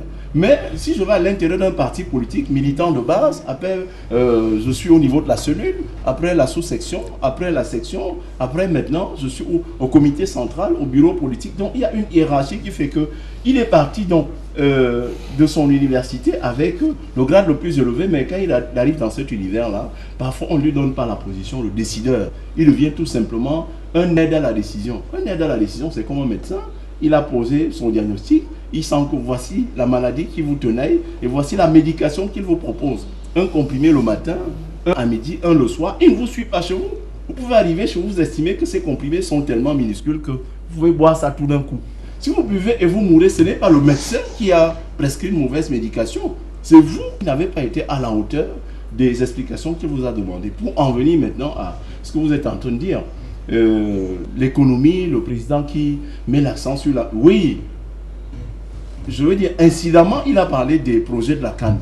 Quand il parle de la maturité des projets, est-ce que c'est normal qu'un stade qui est construit au Togo, vous savez très bien qu'en 2000, le Cameroun est allé remporter la Coupe d'Afrique des Nations dans un pays qui s'appelle le Mali, qui n'avait que 2 stades, le stade de Sikasso et le stade de Bamako. Et ces stades ont été construits en un laps de temps. Et le président était déjà aux affaires en 1970, M. Sandro, lorsque le président Aïdou a décroché l'organisation de la 8e Coupe d'Afrique des Nations qui s'est tenue chez nous en 1972, avec les résultats que nous connaissons. Ils ont décidé de mettre ces infrastructures en place en l'espace de 12 mois. Et ils ont réussi à construire un stade, le stade Amadou Ahidjo. Ils ont construit le stade à Douala, le stade de la réunification. Mais nous avons été désigné comme, si on était dans le cas des marchés publics, on aurait parlé d'adjudicataire. On a gagné le marché de construction. Mais l'organisation du stade, je veux dire de la Coupe d'Afrique des Nations, devait se tenir chez nous en 2019, mais nous l'avons su 5 ans plus tôt. 2015. Alors, 2014, nous n'avons rien fait. 2015, on n'a rien fait. 2016, on n'a rien fait. Et derrière ça même, en fait, quand le président parle du problème de maturation ici, regardez très bien, M. Sandou. Nous n'avons pas construit depuis 2000. Et là, si on veut rester dans son discours, il a parlé de 3 temps. 2004, 2011. Il a appelé ça les grandes ambitions. 2011, 2018. Réalisation. Les grandes réalisations. Et depuis pratiquement le 7, le 6, depuis le 6 novembre 2018, il a inauguré les grandes opportunités. Alors, quand je divise tous ces 3 temps, vous allez vous rendre à l'évidence que dans le cas des grandes réalisations, aucun projet n'a été fait. Je ne sais pas pourquoi. Vous prendrez le pont de Lompanga, il fallait faire je veux dire, le barrage de retenue de Lompanga, il fallait le faire avec une usine de pied qui devait produire 30 mégas. Jusqu'à ce jour. N'ont pas été faits. Prenons Mevelé, c'est 256 mégas. Ça a été fait, mais il faut transporter ça. Cela n'a pas été fait. Je ne sais pas pourquoi nous ne parvenons pas. Et ça, c'est une proposition que j'ai eu à faire. Nous avons eu à suivre quand même de très près la construction de la centrale thermique de Limbé, qui fait à peu près 80 mégas, qui injecte 80 mégas dans le RSI, réseau interconnecté sud. Qu'est-ce qui s'est passé? Ils ont construit le site de Limbé à côté de la Sonara directement, mais il s'est posé un problème de transport. Je me dis, nous quand même enseignons ces choses-là et pratiquons même ça. Il y a ce qu'on appelle en matière de gestion de projet des activités parallèles. Ouais. Pourquoi est-ce qu'on ne peut pas lancer la construction au même moment la construction du barrage et lancer même dans la construction de l'infrastructure de transport? Parce que généralement le problème se pose. On finit de construire, ça peut déjà produire, mais l'évacuation maintenant pose problème parce que l'infrastructure de transport n'est pas mise en place. Et que le budget n'est pas intégré. Tout à fait. Et je n'ai même pas fini pour rester au niveau de la maturation des projets. Et je ne sais pas qui on devrait accuser. La ressource humaine uniquement, parce que je ne comprends pas. Douala Yaoundé, le nouveau tracé, c'est 195 km. Ça n'a pas été fait. Mais M. Yves Sandjo, l'aéroport de Simalène pour Yaoundé, c'est 22 km. Ça n'a pas toujours été fait. Alors, on prend Mekin va injecter dans le réseau 15 mégas. Donc, on ne dit pas 1000 mégas ou bien 420 comme Natigal. Mais 15 mégas, Mekin même n'est pas fait. Alors, qu'est-ce qui se passe? On est en droit de se poser cette question-là. Oui, on peut interroger la maturité des projets, mais les projets qui ont déjà été lancés, quels sont ceux qui ont été mis là pour conduire ces projets? Monsieur Sandro, un excellent journaliste, mais Monsieur Sandro, quand vous mettez maintenant à lancer une entreprise de production dans le secteur de la plasturgie, je ne sais pas si vous avez des aptitudes en la matière. Monsieur Sandro est excellent journaliste, on veut l'amener à la tête d'une entreprise, mais on le place à la tête d'une entreprise pour laquelle il n'a aucune formation de base. Quand je lui parle des grandes masses du bilan, il ne comprend pas. Je lui parle de la circulant, il ne comprend pas. Je lui parle de la circularisation des bon, donc c'est un problème de ressources. Donc. Il y a ce problème, il y a ce problème-là, monsieur Fouchivé. Mais je ne comprends pas. Puisque vous avez gagné les élections, monsieur Fouchivé, à un moment, je crois peut-être qu'il va falloir que l'État fasse un peu comme on fait partout ailleurs. Hein. C'est-à-dire, on voit une structure, je veux dire une ressource humaine, capable de nous aider à atteindre nos objectifs, mais qui n'appartient pas à notre appareil politique. Oui, la solution, on le sent. C'est vrai que je suis de gauche en France, hein, socialiste, et on dit là-bas que le débauchage ne fait pas l'équipage, mais on peut déjà essayer cela au moins au Cameroun, parce que dans le système actuel, le monsieur qui vient, peut-être pas comme électron libre, il va avoir 2, 3, 4 ou 5 personnes avec lui. Ils savent très bien que pour rien du tout, ils ne seront pas tolérés. Et on a parlé tout à l'heure de la tolérance administrative. Leur contre-performance doit être décriée. Ils seront obligés de se consacrer à la tâche et de travailler à fond pour relever le défi. Or, malheureusement, si vous me prenez comme camarade de parti, vous me mettez là, je peux ne pas être plus gradé que vous dans le parti. Je ne viens que d'être dans le parti. Vous êtes délégué du comité central, délégué départemental ou délégué régional. Donc, j'ai encore plein de tutelles au-dessus de ma tête. Ça devient un peu difficile. C'est pour ça qu'il faut changer de paradigme politique. Il faut changer de logiciel, monsieur Fouchivé. On prend quelqu'un de la société civile avec une équipe de quelques directeurs, on les met là et on leur donne même un mandat. Un cahier de charge. Moi je propose un mandat. On leur dit, bon, messieurs, regardez très bien, construire un barrage de cette nature-ci, c'est 7 ans. Mais à vous entendre parler, vous nous avez laissé entendre qu'au bout de 5 ans, vous pouvez le faire. Voici votre équipe maintenant. Passez là, chaque année, moi je suis pour le suivi et évaluation, M. Sandio. On n'attend pas d'abord que ça dérive. Les indicateurs de suivi sont totalement noirs et on vient maintenant à la fin constater avec les larmes dans la voix. Il faut des indicateurs de suivi et évaluation. Et chaque année, je vous donne un petit exemple dans le système des Nations Unies. Vous allez peut-être chuter par là. Oui, j'ai eu la chance de passer par là. Quand ils vous donnent un budget, par exemple, de 400 millions, c'est un exemple, à consommer sur 4 ans. En moyenne, ça veut donc dire que vous avez 300 millions chaque mois, chaque année, chaque exercice. Et je dois vous dire que dans le système où j'étais, chaque 3 mois, je devais faire un rapport d'activité. Activité opérationnelle et activité financière. Ouais. Le deuxième trimestre, je sors un rapport pour le deuxième trimestre et en même temps un rapport pour le premier semestre. Ça fait déjà 3 rapports. Au 3e trimestre maintenant, dans le 9e mois, je sors le rapport du 3e trimestre et on regarde donc mon taux de consommation. Monsieur, si vous devez consommer 100 millions en un an, d'où vient-il qu'après 9 mois, vous n'ayez consommé que 30 millions? Pour eux, ils estimaient que vous ne pouviez plus le faire et on prélevait à peu près le quart, voire le tiers ou la moitié de cet argent-là qu'on reversait dans d'autres programmes et on vous laissait uniquement avec le petit tiers qui allait vous permettre de terminer l'année. Donc nous, il faudrait un moment qu'on passe à ce suivi et évaluation, pas le suivi et évaluation qui arrive lorsque le Titanic est déjà au fond de l'eau. Edouard Fauchivé. Évaluation, je veux dire, semestrielle ou même trimestrielle, pourquoi pas. Edouard Fauchivé, pour la modernisation de l'économie, le président de la République a certes insisté sur la diversification de la politique énergétique au Cameroun. Les panneaux solaires doivent être mis à contribution. Tout à l'heure, le docteur Jean-Marie Biada notait que les chantiers structurants ne sont pas réceptionnés. On l'a d'ailleurs tous ici déploré. Mais il y a un volet également qui me semble important et le président voudrait que l'on s'attelle là-dessus. Il y a la transformation de nos matières premières. Ça devient une urgence. Le Cameroun aujourd'hui est sous contrat de redressement économique, en déficit budgétaire avec le Fonds monétaire international. Il y a le rythme d'endettement. Le président, les taux concessionnels, il faut prêter de l'argent, mais à des taux, dit-il, très bas. Il y a eu un problème bien avant qui aurait certainement poussé le président de la République à attirer l'attention des gestionnaires sur cette question. Quand on revisite la balance commerciale du Cameroun, mais nous sommes mieux placés dans le domaine portuaire, on se rend compte que on importe presque à 90%.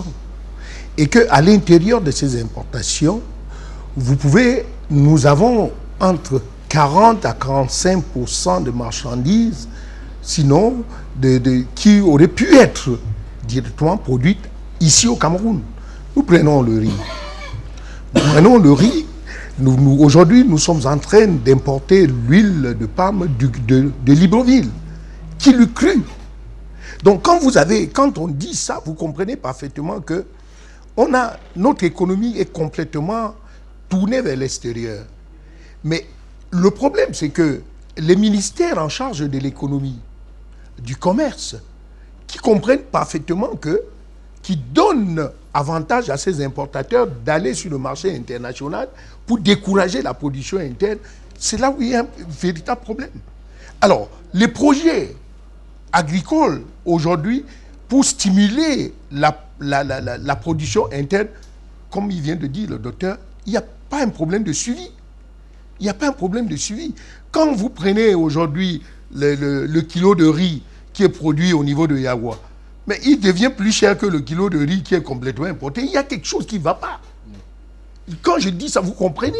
C'est-à-dire vous prenez un kilo de riz produit au Cameroun, il est plus cher sur le marché qu'un kilo de riz qui est importé, alors que les coûts logistiques d'approche du riz importé devraient normalement impacter le coût au niveau de la consommation. Mais curieusement, c'est plutôt le riz local qui est plus cher que le riz. Donc, et c'est ça qui fait en sorte que les gens donc s'ouvrent donc vers l'extérieur. En réalité, et Biada l'a dit, il y a un problème de suivi.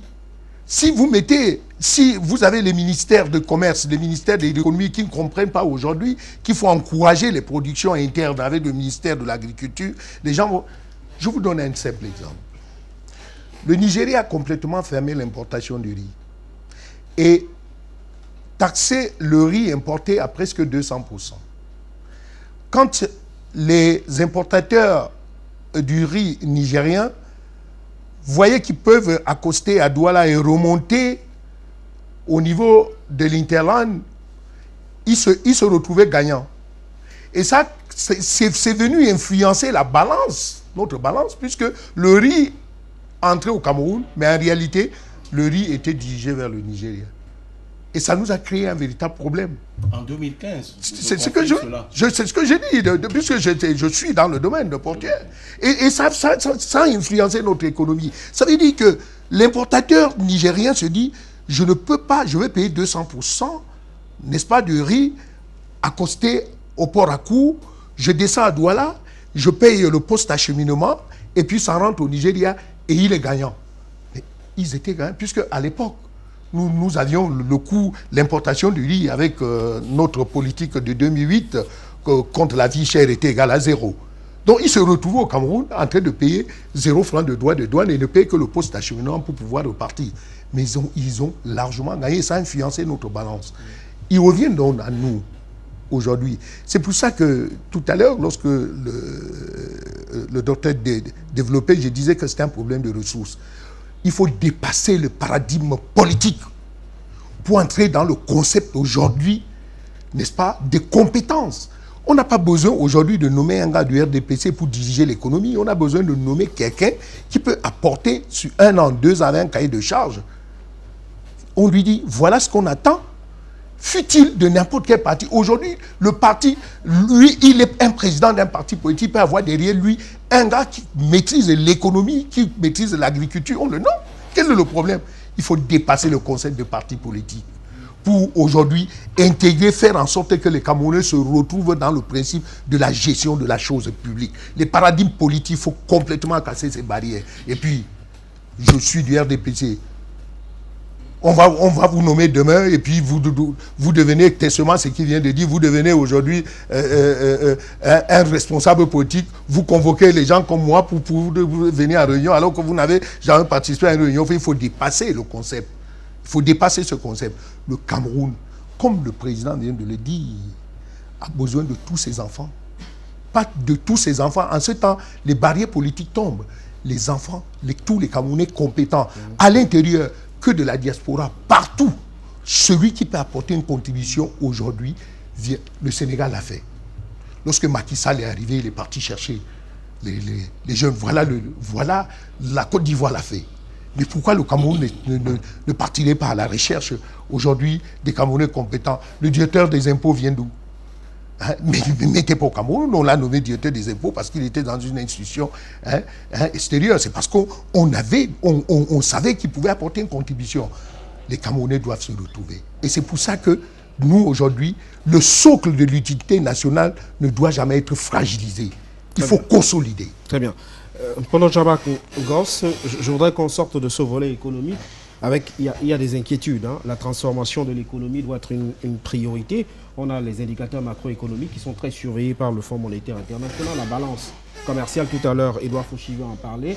On a également les réserves de change qui sont préoccupants. Et quand on sait aujourd'hui que la banane, le plantain, le cacao, le café ou le bois se vendent à des prix regrettables sur le marché international aujourd'hui, le président souhaite qu'on se tourne vers la modernisation de leur verre. Que faire? Déjà, M. Sanjo, merci de me repasser la parole. Je ne vous remercierai jamais assez. Je dis, parler de relance économique, oui. Mais il y a un préalable, jusqu'à preuve du contraire, jusqu'à ce soir. J'avais toujours dit, l'heure n'est plus à l'audit, l'heure n'est plus au diagnostic, l'heure est à l'action. Mais seulement, j'estime qu'effectivement, puisque le chef de l'État parle de rebooster l'économie, il y a un préalable. Il faut faire l'audit de ce qui a été fait, des éléphants blancs. Combien d'éléphants blancs avons-nous? Combien de projets a-t-on déclaré qui ne sont pas arrivés à maturation? Il faut le savoir. Aujourd'hui, nous avons la soutenabilité de notre dette qui a pratiquement 38,5% de notre PIB. Avec des prévisions selon le FMI qu'en 2023, nous rechutions aux alentours de 33,25%. Ce sont là les prévisions. Mais seulement 33% de soutenabilité de la dette, ça fait pratiquement 6 500 milliards, M. Yves Sanjo. En 2006, nous avions atteint le point d'achèvement. Ça veut dire que notre dette a été remise à plat auprès des institutions de petits groupes. 2006-2018, ça fait 12 ans. En 12 ans, on a endetté à 6 500 milliards de francs CFA. Les qui vont les rembourser? Souvenez-vous qu'en 88, le chef de l'État dit à M. Eric Tchindjé dans un échange télévisuel, ben, vous parlez de gens qui spolient l'État, donnez-moi les preuves. Mais je regrette que nous avions sur notre table monsieur le docteur Jean-Gilbert Banla qui tient à longueur de journée une tonne de preuves et que le chef de l'État ne sévisse pas. C'est bien de jeter l'anathème sur ses collaborateurs, stigmatiser les ressources humaines et autres. Mais qui nomme ces gens? Le poisson pourri par la tête. Le chef de l'État dort. On l'appelle l'homme lion. Mais allez-y dans la symbolique bantou, le lion dort 23h30 sur 24. Et la lionne fait tout le boulot. Suivez mon regard. Je pense donc qu'il doit se réveiller. Il n'est jamais tard pour mieux faire. Très bien. Et pour ça, il faut taper du poing sur la table. Arrêtez avec ce système de prévarication. Des ordinateurs à 75 000 francs l'unité. Ils ont appelé ça ordinateur, ce sont en réalité des notebooks. Je suis dans le domaine.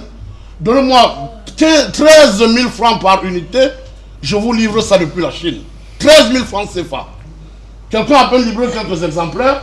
Et nous, on a dit, 15 milliards qu'ils ont taxés, et comme on ne paye pas cash, on va se retrouver en train de payer 150 milliards. Ce sont vos enfants, ce sont mes enfants qui vont se retrouver en train de payer ces dettes-là. De quoi parlons-nous aussi?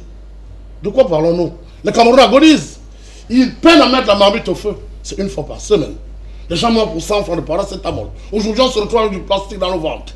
Alors quand on décrit ça, un ministre s'assoit à Yaoundé et dit, je vous convoque le 3. Mais où sont les mesures fortes? Il eût été judicieux d'envoyer une commission rogatoire sur le terrain, avec des forces de l'ordre, un procureur territorialement compétent, les agents de la douane, les agents phytosanitaires, les autorités administratives, faire une descente sur le terrain, identifier la marchandise, éventuellement poser les scellés, faire des prélèvements pour mener des expériences en laboratoire et tirer les conclusions. Ça n'a pas été fait. Quand un gars s'assoit à Yaoundé et dit je vous attends le 3, mais monsieur, en droit on fait disparaître ici le corps du délit. En réalité, il doit aller à Yaoundé donner de l'argent pour qu'il nous nargue encore sur la voie publique avec la voiture rutilantes. Et il nous parle de. Le chef de l'État parle de construire les grands hôpitaux. Pour qui? Pour les Mouaris Koumatéka qui vont mourir à l'entrée des hôpitaux. Écoutez, des fois, c'est pour ça que ces débats, je ne les aime pas.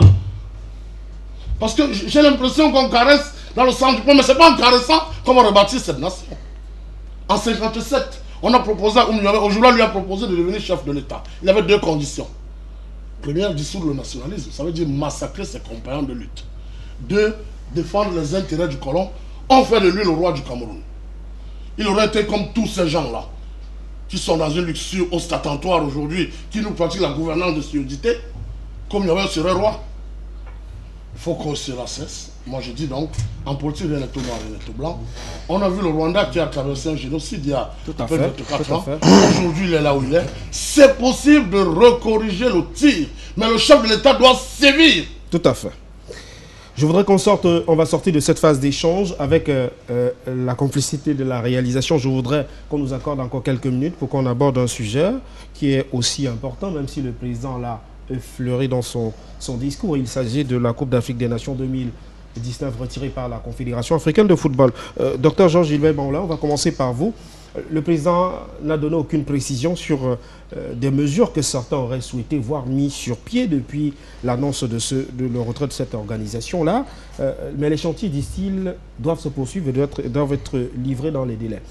Un mot sur cette canne-là pour qu'on sorte de ce débat ce soir. Je ne sais pas très oui, j'ai suivi mon prédécesseur tout à l'heure. Je voulais lui dire simplement que, en réalité, avant que je prenne encore une seconde pour la question posée, je voulais simplement dire ceci. Les masses monétaires sont la priorité de la grande mafia. Et la grande mafia, elle est animée par des locaux. Quand on dit qu'on veut financer un projet, et qu'un ministre est en amont et en aval, celui qui va décider, et celui qui va faire le rapport auprès de son patron, on ne peut qu'ausculter cela. Malheureusement, c'est ce qu'on vit. L'histoire des projets, quand ça ne marche pas, c'est parce que simplement les financements sont boycottés par les locaux. C'est eux qui disent à ces gens, posez tel acte, ça va donner ceci. Le stade de Limbe, je l'ai dénoncé, on a payé $12 000 Alors, 12 000 $, il va s'affaisser.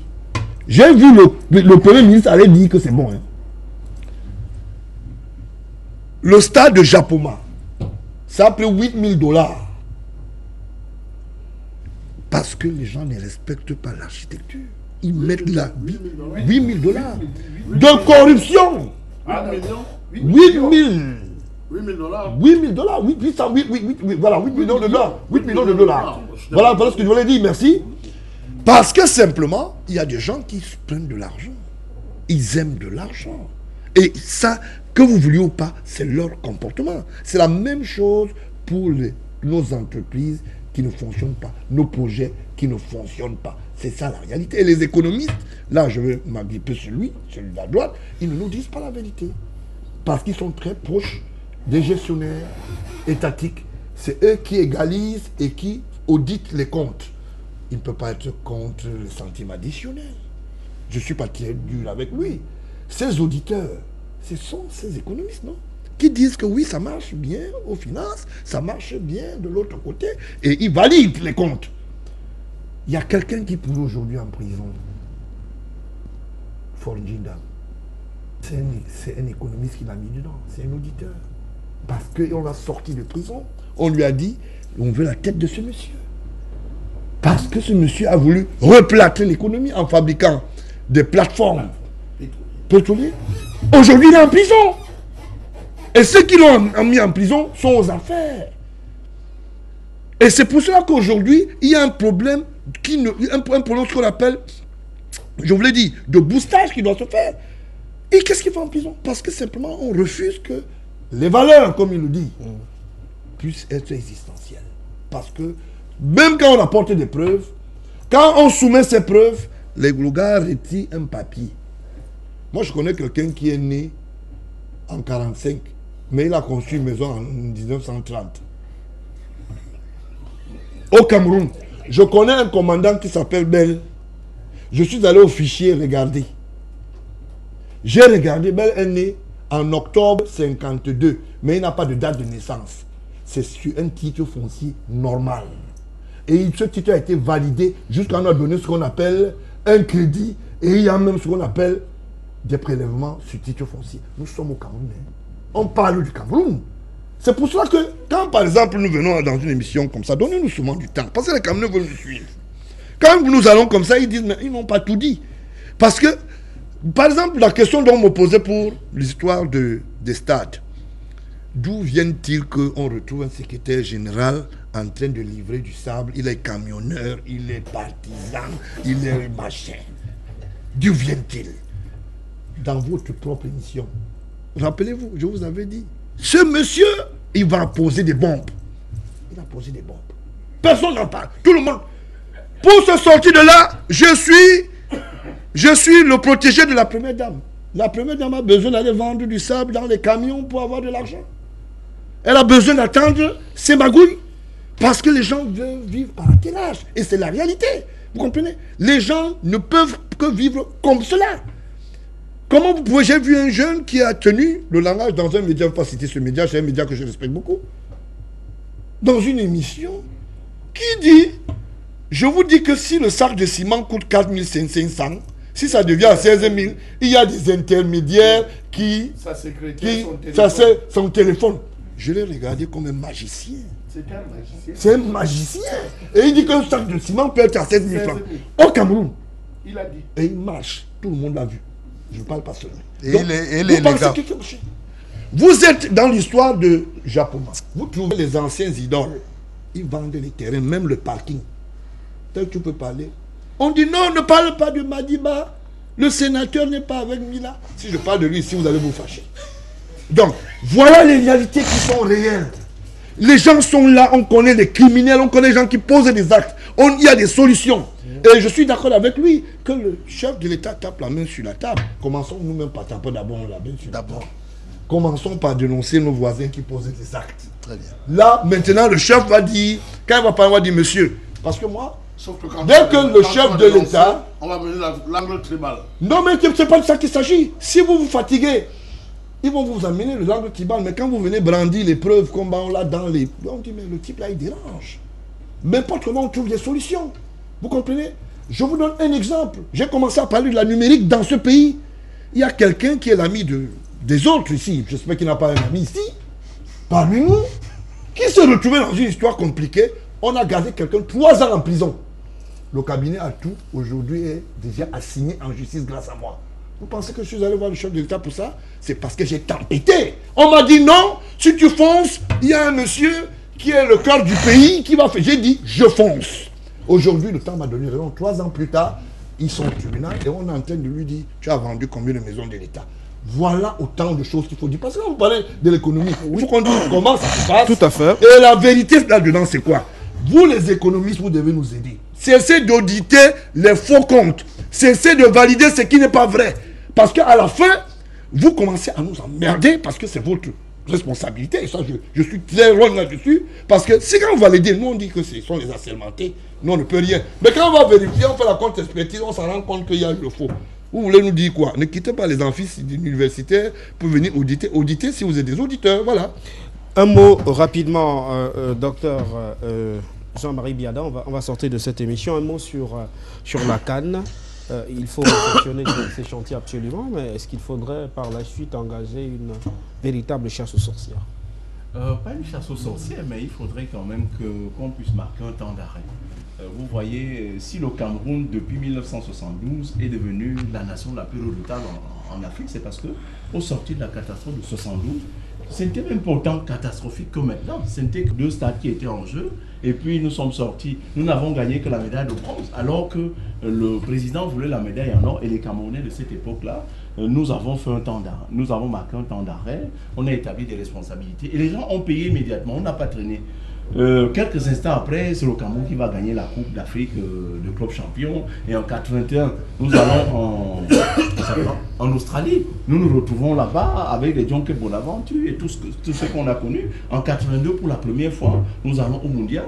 En 84, on remporte notre premier titre. En 86, on arrive en finale face à l'Égypte. En 88, on remporte encore un deuxième titre de champion. En 90, on va au mondial maintenant où on a pulvérisé tous les records. On s'est retrouvé pratiquement en quart de finale de la Coupe du Monde de 1990 en Italie. Regardez que c'est cette promotion-là qui a fait tout ce travail-là. Pourquoi? Parce que, M. Sandro, il y a la sanction qui a eu lieu. La sanction a 3 rôles. Rôle de prévention, rôle de répression et un rôle de réparation. Il faudrait que quelque chose soit fait dans ce sens-là. Regardez très bien, et je vais conclure par là. La Première Guerre mondiale a eu lieu de 14 à 18.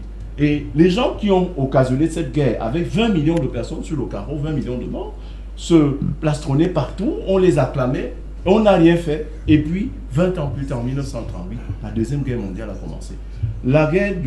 Cette Deuxième Guerre mondiale a pris fin en 1945, mais ça continue encore à certains endroits. Mais en 1944, début 1945, on parlait déjà du tribunal de Nuremberg.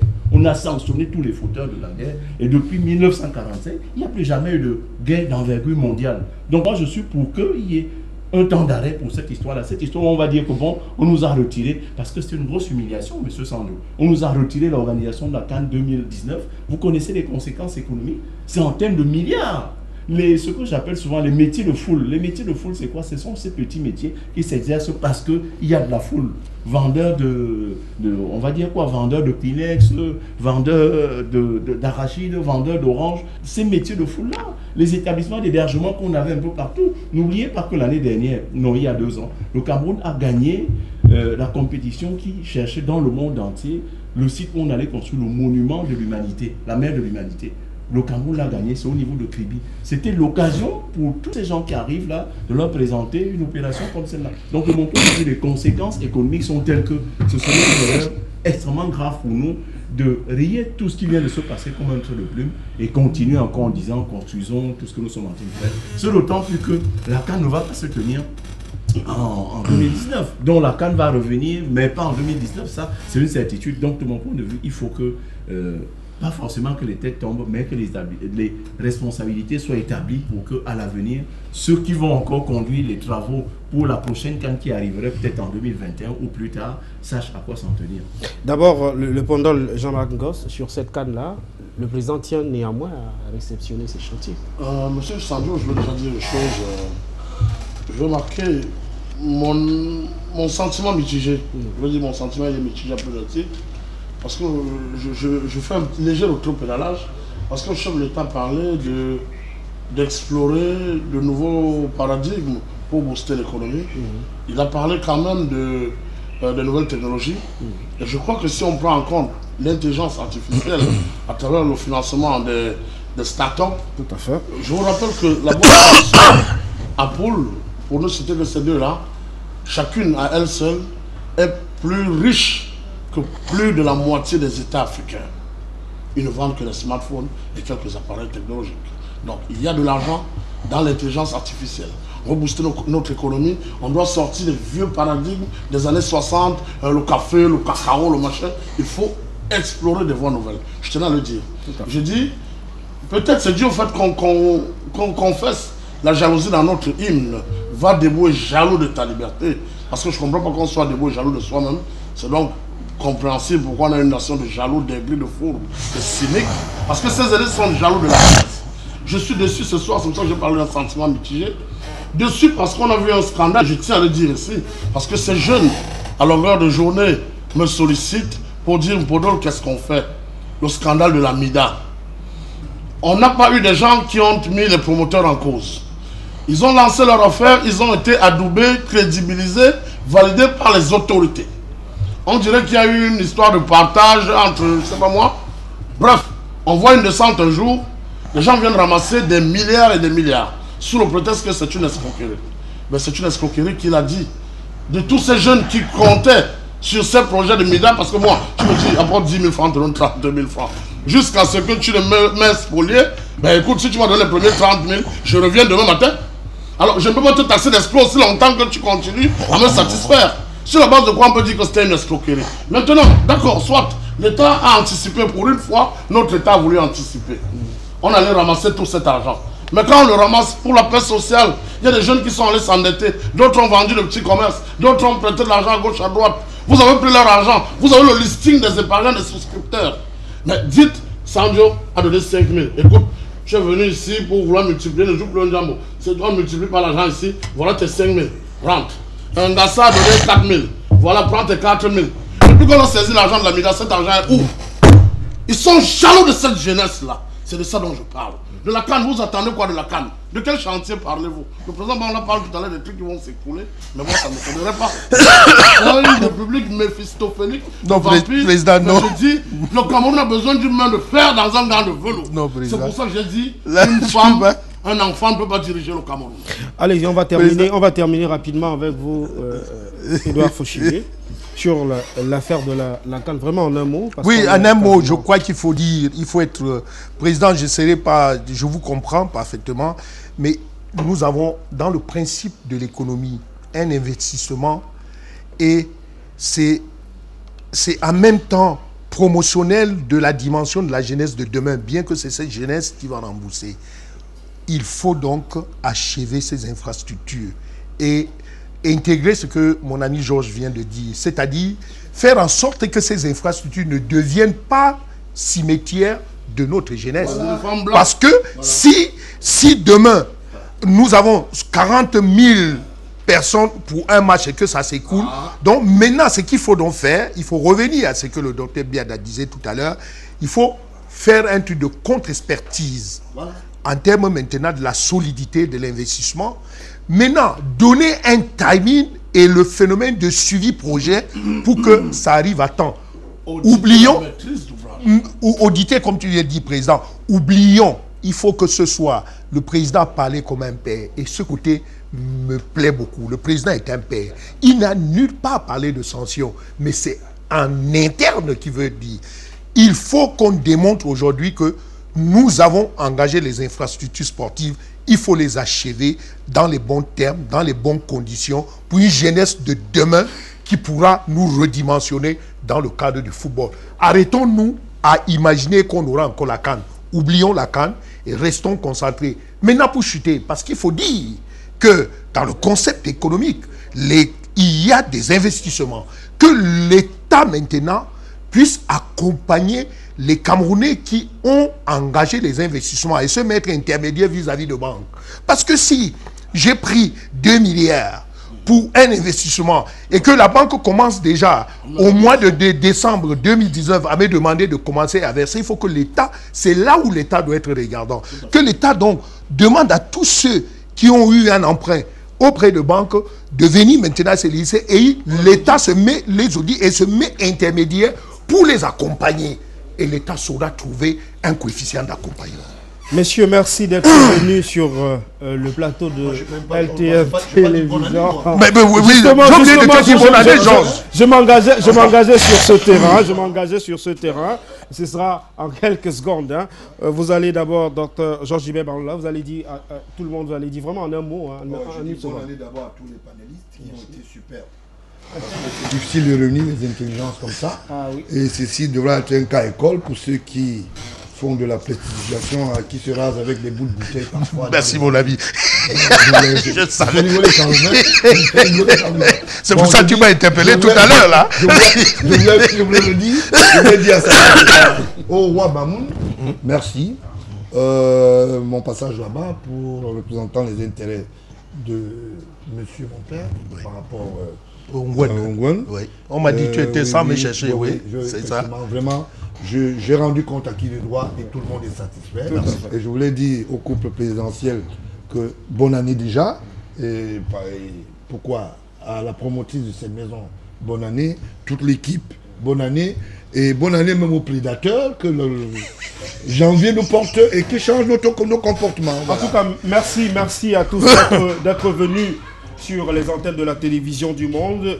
Dr Georges Gilbert Banla était avec nous. Il est donc le président du parti républicain et vous l'avez vu, il a souhaité une bonne et heureuse année 2019 à son père, le chef de l'État, Paul Biya. Juste à proximité de vous, il y avait le docteur Jean-Marie Biada, économiste de haut vol. Vous êtes également expert agréé au NUDI.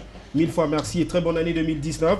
Je remercie infiniment Édouard Fouchivé, chef d'entreprise cadre du Rassemblement démocratique du peuple camerounais et universitaire. Merci, très bonne année. Mais il faut que je dise que c'est un plaisir d'avoir discuté avec lui. Georges est mon ami parce que nous on se retrouve ailleurs, mais et lui, puis, il faut l'encourager. Je voudrais remercier également particulièrement le Pondol Jean-Marc Ngos, le président du parti d'Avril 48. Des très bonnes idées. D'être venu. J'ai donc tenté de tenir le pari avec ces cadres de la scène politique.